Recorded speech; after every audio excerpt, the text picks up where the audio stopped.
Well, hi and good morning. Welcome to my shop. And boy, I tell you, I've had to build up a little head of mental steam before I can approach this receiver again, because every time I poke around and do a little troubleshooting, I end up feeling anyway as if I'm further from the problem and much more confused about what exactly is going on. So yeah, in fact, I'm anxious even posting some of these videos, although it seems to me sometimes the more screwed up I am in doing this, the more enjoyable the video is for you who's watching it. Chances are you're really going to like this one then. So just a quick recap. Boy, I have chased the popping and clicking all over the place in this receiver. And I still have the weird signal that's on the treble control. I'm not sure if that's a problem or not. It sort of looks like a problem to me. You know, I could be looking at a receiver with 2 or 3 problems in it. Even the popping and clicking, which certainly sounds random most of the time, it sounds completely random, at times matches the program material coming through the receiver, which kind of floors me a little bit. And the whole thing works on AM, which doesn't really help me. It makes me feel even more confused about what could be wrong. So let's see, the last video in which I tried to chase down the clicking and popping by pulling tubes and trying to eliminate signal paths and stuff like that, so I could isolate where the popping was coming from, resulted in me not isolating it at all. So I'm kind of the mind now that the clicking and popping is occurring on a circuit which runs throughout the radio, making it very difficult for me to isolate it. And what would that be? Well, that would be the power supply feeds, the B+, or perhaps like a sub feed from the B+ that goes to the screens of tubes, something of that sort. When I was scoping around, I did find one voltage which seemed to fly around when the popping happened, and that was a screen voltage supplied to one of the tubes. I'm not even sure which one anymore. I think it was one of the IF tubes up here.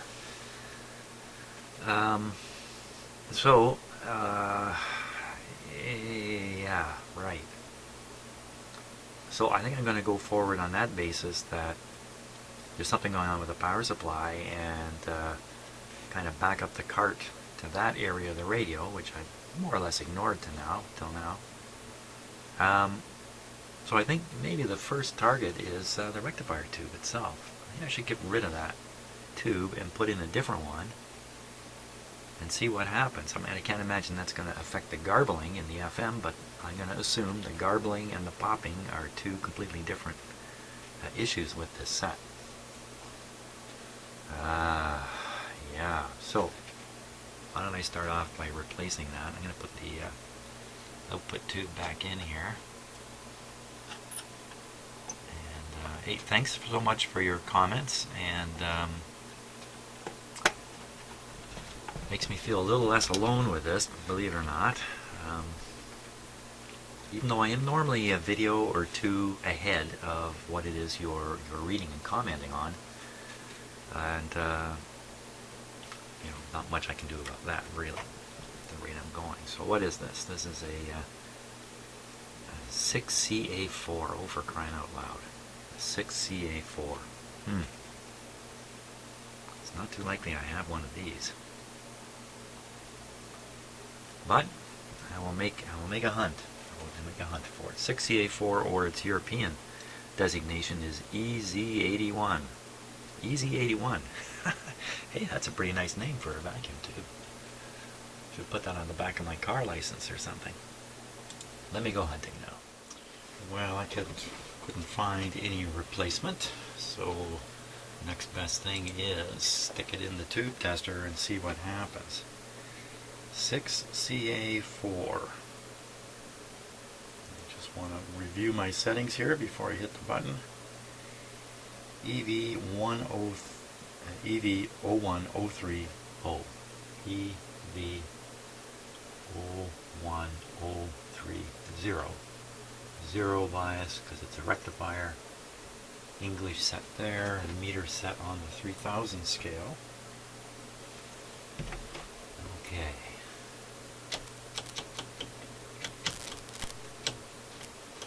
Nothing funny there. P3 for a rectifier. Well, there's nothing funny about that. What am I hoping to see on a tube tester anyway? I'm not sure. Some kind of, I don't know, flickering short? I have no idea. Now the other is a two-part tube, 0703. So I switch the 1 to the 7.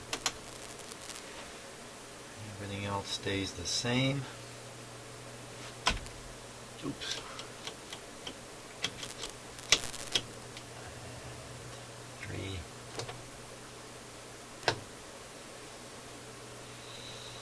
Ta-da!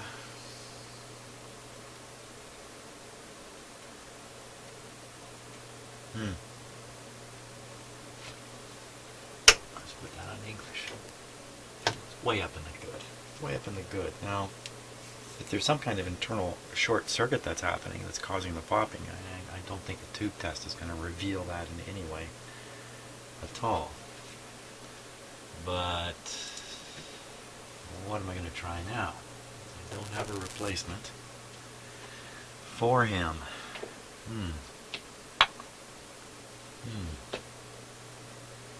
Oh, I feel an idea coming on here. Could be one of my worst ideas ever. So my thinking here is, if I can't replace the tube, maybe I can replace the entire power supply. So I just took a look at the schematic. There's two high voltage outputs coming here. And I'm not expecting you to see this at all, but there's one here at 275 and one here at 250. And both of them coming out of this tube, going through the filter system. So I'm thinking, why don't I power up the high voltage in the radio using an alternate power supply and disconnect the tube supply. And the only reason not to is because A, it'll blow the radio up, B, it'll damage my power supply, C, it won't prove anything, and number 4, I don't really know what else to do, so I think I'm going to do that. So let's look at the circuits behind here and see where we're at. So the power supply tube, I think it's this guy right here. Yep.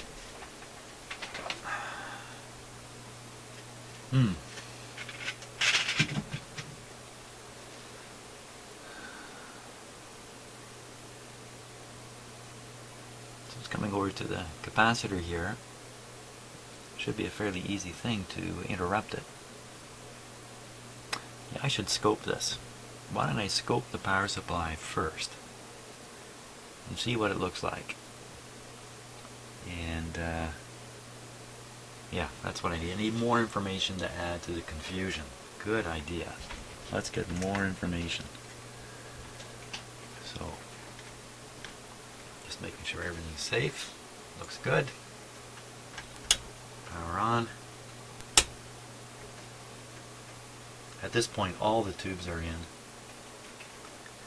and everything's fairly normal. How much you want to bet it doesn't pop now?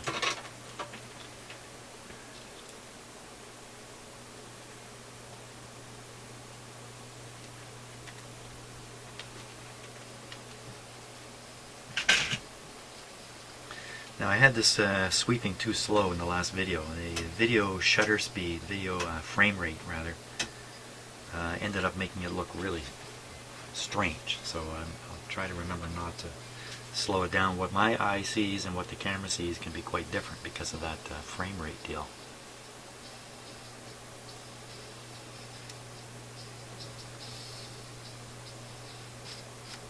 got going on here?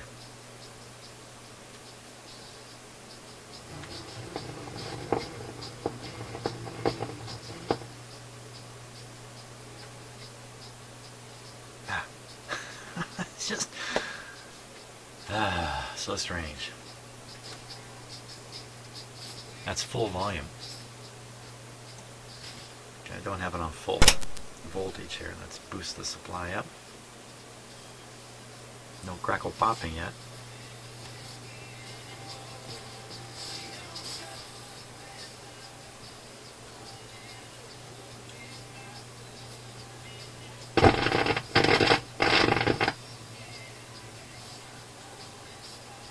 You know, to me, when that's the program material chopping up, that's got to be coming from the discriminator or the detector or stereo decoder or something like that to do that. Oh, I heard a snap. Okay, so let's... The volume's turned right down, but we can still hear it. There's the crackly pop.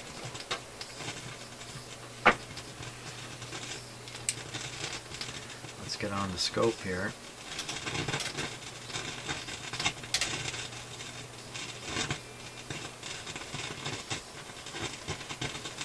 And set to 50 volts per centimeter.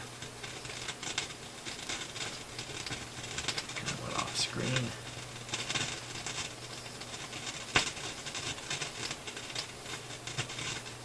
I'm going to watch it very, very carefully.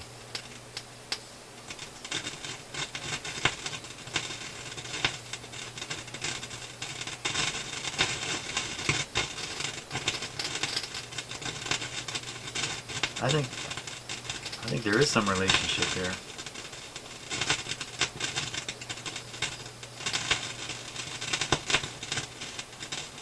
Very hard to see it. I think it is popping downwards.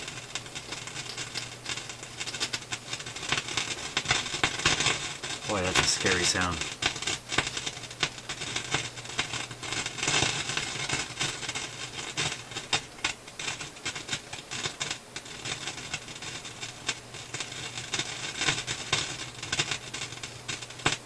Definitely not sitting perfectly still. Oh, there we go. Look at that.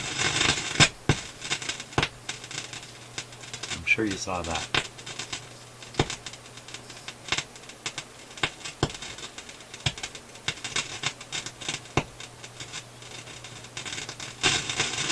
Yeah.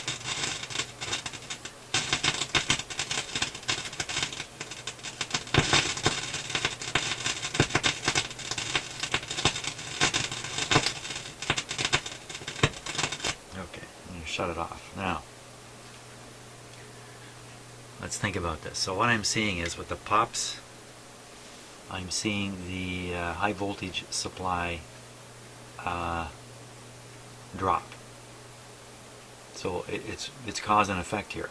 Is whatever's causing the popping is also pulling down the supply voltage, or the supply voltage is failing, and as it fails, it sends a, well, let's call it a shock wave, if you like, through the radio, producing effects in many of the tubes, so that popping sound is actually generated in numerous places in the radio. So my thinking is, we disconnect the output of the rectifier tube and replace it with a supply I have, and see if the popping goes away. If the popping goes away and the radio still works, then we can be pretty sure the popping is coming right out of the power supply, probably right out of that rectifier tube. And you know, the quality of the popping too, to me, it sounds like eventually something is really going to pop at some point. A solid short circuit's going to form. Whatever it is that's happening is going to suddenly be able to conduct a heavy current long enough to do some damage somewhere. That's what my imagination is telling me. So there have been warning bells going off in my head all the way through this because of the just the way it sounds. So Now what if I simply disconnect the high voltage from the radio and then operate the radio with no high voltage in it? I think even if there was a component failure somewhere else in the radio, you would never know it. You would never hear it. You need that high voltage to make the tubes operate, to get the sound to the speaker. So I really need to replace it with something. Well, let's see what we can do along that lines. Okay, so this actually looks like a simple thing to pull off. Yeah, pull off. Start by pulling out, and pull out the rectifier tube. The rectifier tube is only producing high voltage. The rest of the supply voltages, the low voltages, going to all the tube heaters, coming off different windings, of course. So that'll all still continue to work. Just pull the tube out and apply my other alternate power supply to this point here. It says 280 volts. I'll try to run it around something around that, and we'll see if I can make this radio work like this. This is not something I've done with any. I have energized radios using my power supply, but not with the radio actually operating. Just to apply a high voltage to the high voltage circuits to see if there's a big leak, shorted capacitor or something. I've done that quite a few times. I never actually tried to operate a radio with my power supply, so this will be a little bit interesting. So pull out the tube, hook a wire up to there from the power supply, turn it all on, stand back some distance, and should be okay. Let me get all set up for that. Okay, so you can see the clip leads connected here. This one's going to carry the high voltage from my high voltage supply, just out of view of the camera, and this one is a voltmeter lead connection going to this voltmeter here in the background. So I got this voltmeter set to 500 volts full scale, and so this guy should be coming up around the 280 mark. Up in this, we should be cranking it up to around there. And first thing I think I'm going to do is bring the B plus up on the radio without the radio switched on. And that'll give me an idea of what kind of leakage, if there is any. And gee, maybe even then we'll start seeing some kind of short thing happening, but I kind of doubt it. So here's the power supply here. Stand by, let it warm up. And this thing will show me the voltage and the leakage current in milliamps. You can see the big red line up here, which means don't go beyond that. 100 milliamps. Okay, so should be ready to go already. So again, we'll just try this. We shouldn't hear anything. If we hear something, that'll be quite concerned. Okay, and we'll start bringing it up here. I'm watching the current on this meter. It's just moving a little tiny bit. Perfect. Okay, so we're up to getting up 120 volts. Okay, and just to double check, we look at the other meter. And you can see it's going up also. So it's up around 200 volts. If both meters agree, which is a good thing. And there's virtually no current. Still, that's great. 280 is where we're going. Okay. That's 250, 60, 70. That's about 280 there.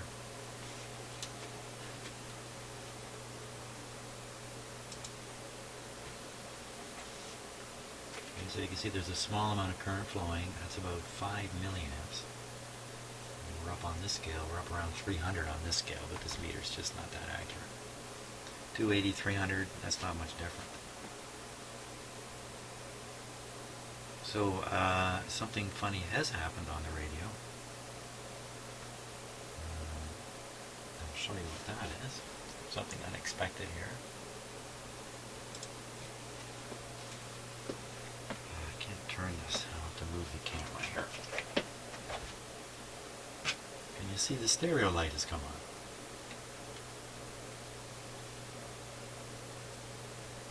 I don't know what to make of that. Just added to the long list of things I don't know what I'm doing. I don't know why they do what they do. Okay, so this gives me a good idea that I can safely bring this radio up using my power supply. There's probably a few other factors here I haven't thought about, but I'm not going to worry about it. Let's crank it down.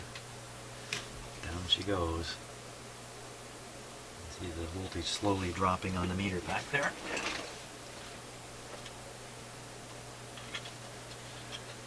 Okay, are we ready?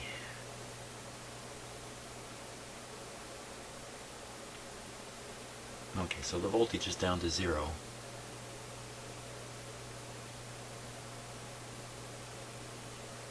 Do I really know what I'm doing? Well, the problem here is I think I know what I'm doing.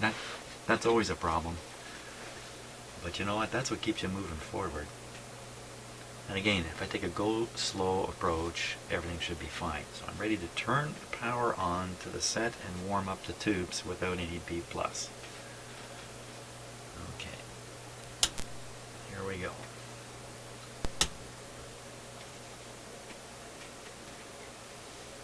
And we'll let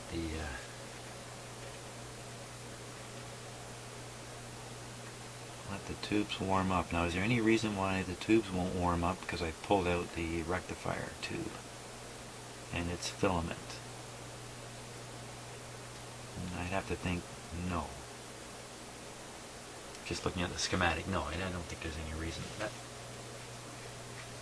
And should we hear anything? No. If we hear something, we'll pack it in for the rest of the day here.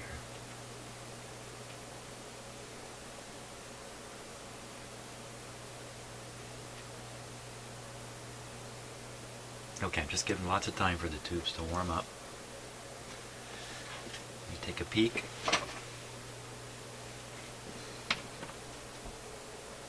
Yeah. Yep. Yep.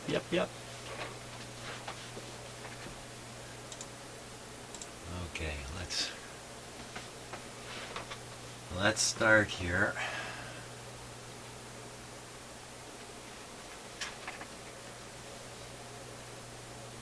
Guess the best thing to do is keep an eye on this meter. Keep your ears open. Turn the volume up. Turn up the volume. About halfway. Any reason why a very, very low B+ would damage the radio? I don't think so. I don't think so. And away we go. I'm going to start cranking it up here. Current situation is going to be very different because the tubes are conducting. You can see it. So my little power supply may not do the trick here.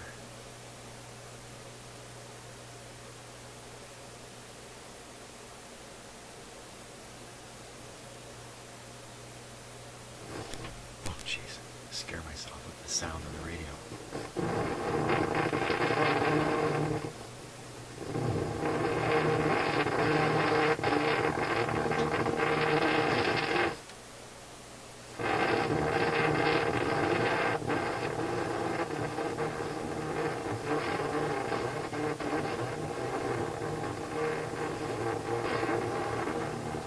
Well, we're only at, where are we here? We're at 100 and something volts. Got a little more room in my power supply. Anybody hear any clicking and popping?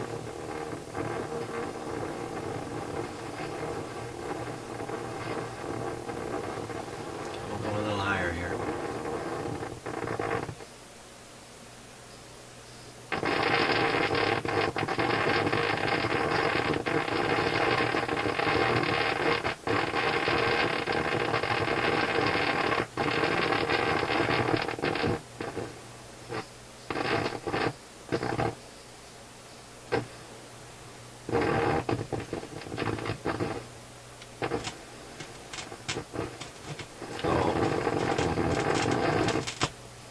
Uh-oh. Oh. The current's jumping around over here. Okay, don't like it. Down she goes. Interesting. Okay, I think we actually learned. Hey, some of the weird clouds that are in my head just got blown away, so I don't have to worry about the high voltage rectifier tube as being part of the clicky problem. Let me shut this off before I do something dumb. Put this on standby again. Well, I think that eliminates the power supply as a source of trouble. Interestingly enough, we got the garbled, and we also got the popping. You know, I only isolated the tube. I didn't actually isolate, for instance, the big filter capacitors away. That's just a little more difficult. Wow, could those big filter capacitors be doing this? Never heard it like this.